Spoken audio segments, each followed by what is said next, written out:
Hello, welcome to Rising. I'm Robby Soave, joined by Jessica Burbank to react to the first half of the Trump-Harris debate, which is taking place. There's already plenty of stuff to get into. And Jessica, I don't know about you. For me, the headline so far has been the moderators, which I'm going to have a lot of critical things to say about this time around. They've been very active fact-checking or attempting to fact-check Donald Trump, which I can see on social media is irritating a whole lot of people on the right, feeling that it is not equal whatsoever, that it's just focused on Donald Trump. In fact, there's been times where Kamala Harris has almost disappeared from the debate because it's just Trump being combative with the moderators. That's not what happened in the CNN debate with Joe Biden, where they basically just asked them both questions and you didn't have that kind of thing. Here it's aggressive. That's what's going to be talked about on the right tomorrow.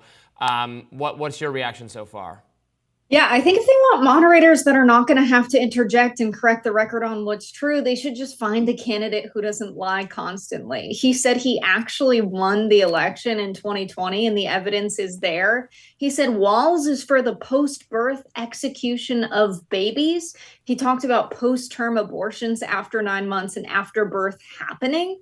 That doesn't happen in the United States. They had to correct the record on that. He's saying people don't go to Kamala Harris's rallies and she's bussing them in from other states because no one would want to go otherwise. He talked about dogs being eaten in Springfield. That's a story we debunked earlier on the show today. Well, and he got that wrong, actually, because the allegation was not that they were eating dogs, but that they were eating cats, which prompted all of the cat memes on social media. Of course, the actual truth is that there is not an allegation of a cat being eaten by a Haitian immigrant. What the residents of the town were complaining about is wildlife, ducks being killed by the immigrants, and there are reports of people saying that, not eating people's pets. So he didn't pay attention to the meme enough.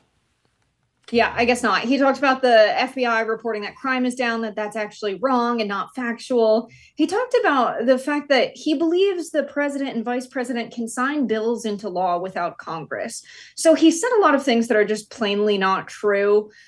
He's defected to answering with the same old playbook on tariffs. He says China will pay for them rather than the American people. Same playbook saying Mexico is going to pay for the wall. And so we're seeing him running 2016 over again when it didn't work when he ran it over again in 2020.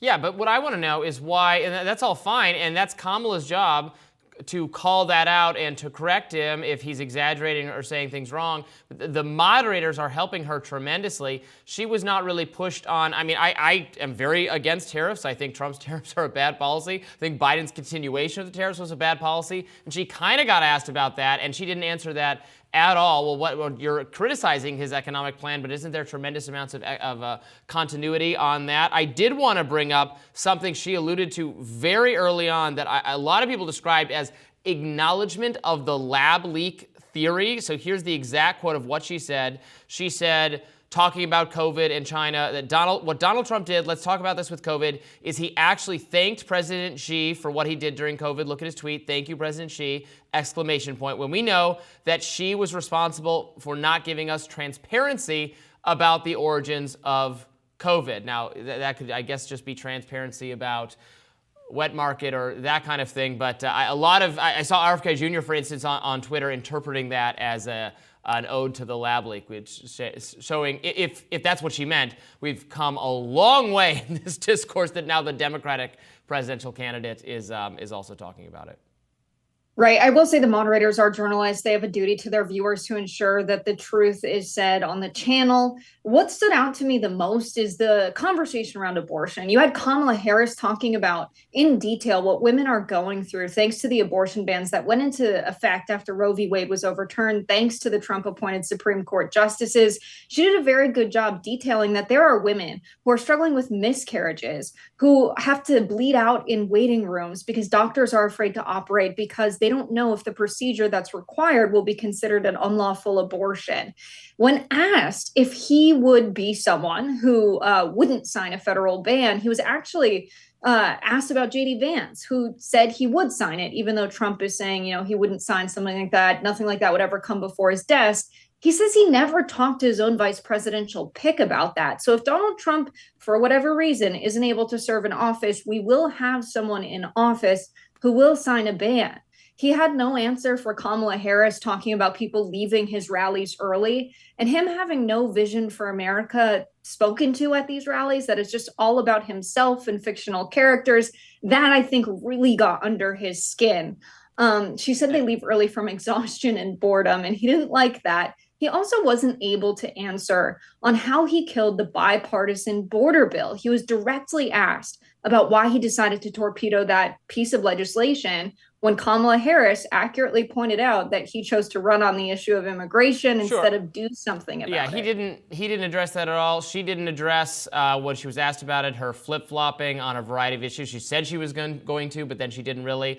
And look, I don't agree that it's the moderator's job to, I don't think they should be engaged in nearly as much fact-checking as they're doing, because it's coming out totally biased that Donald Trump has to debate 3 people at once, and the moderators have tremendous power to, as soon as he stops speaking, they go, and we just have to correct because that wasn't true, and they say that. They're not doing that to Kamala Harris.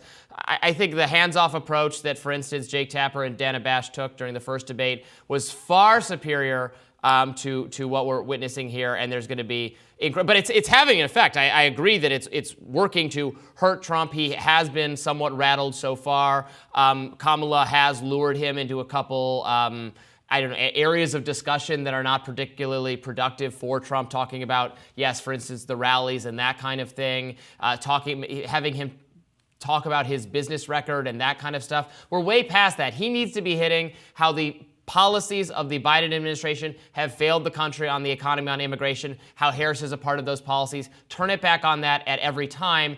And he's allowed her to draw him into some less favorable territory. They spent a whole lot of time on abortion. Again, the moderators are really doing Kamala a lot of favors, I have to say, and it's showing. And the betting markets right now are not too high on Trump's chances to win this debate. Yeah, I think a big reason for that is we really haven't heard a solid answer on what his vision is policy-wise for the country. He's busy lying about things that have happened in the past instead of speaking about what his policy plan is, what he will do to address the issues he's asked about.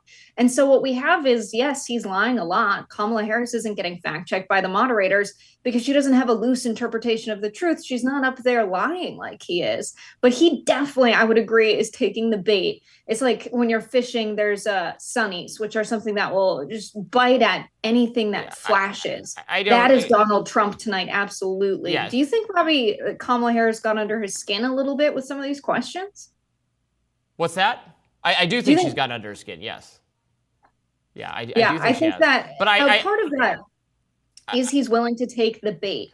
For whatever she throws out, he's responding to absolutely everything that she says, every little comment, instead of, talking about his policies. And I think that makes this debate so far, at least for me, definitely a loss for Donald Trump. I mean, she's absolutely repeated, she accused him of calling the neo-Nazis very fine people, something that Snopes has debunked, for instance, that he didn't, that's not what he said. Moderators didn't jump on her to correct her there. They haven't jumped on her about anything. In fact, they didn't, when she said she was going to explain why she changed her mind about fracking and then didn't, they didn't care. So it's got to either be, in fact, I don't really want them to do that. I think it's the candidate's job to cross-examine each other in the way that Trump did so skillfully of Biden in the first debate, and Biden was incapable of doing because he's no longer cognitively fit to be in this kind of what was the lie in the answer about fracking? What did she lie about in that response? She did not. She said she would explain all of these alleged flip-flops, and then she said she's not for banning fracking, but she was for it in the past. So she was asked to explain whether she counts this as a flip-flop or change of her opinion, and she said she would do all of that, and then she didn't. She just said she doesn't have that opinion anymore. Yeah, she said she believes in a transition to renewable energy, and her values on that haven't changed. That was her approach to get to a place of renewable energy when she ran the first time around and was on her website in 2019. And she said now, she's in Pennsylvania, she's vice president, she hasn't banned fracking, but she still believes in a transition. So her values are the same, that we need to get to a more sustainable place when it comes to where we're getting our energy from. Her values are the same, but her policy approach has changed. So I think she sufficiently answered that. It is true that she hasn't banned fracking as president. In fact, she explained this under the Inflation Reduction Act and a lot of the post-COVID with policy and economic stimulus bills, they actually approved new permits for fracking under the Kamala Harris administration. She was the tie-breaking vote for that piece of legislation. So it is true that it was on her policy plan, but I think she sufficiently answered that question and definitely did so without lying. What I'm looking for from Trump is just, I'm keeping a tally of how many things he lies about because it's getting a little bit entertaining. I would like some description of what his policy plan is. This is leaving a void for Project 2025 to, I think, fill the blank because he's not painting a vision or even talking about Agenda 47 tonight. Well, we will be back with more analysis of the rest of the debate coming up soon.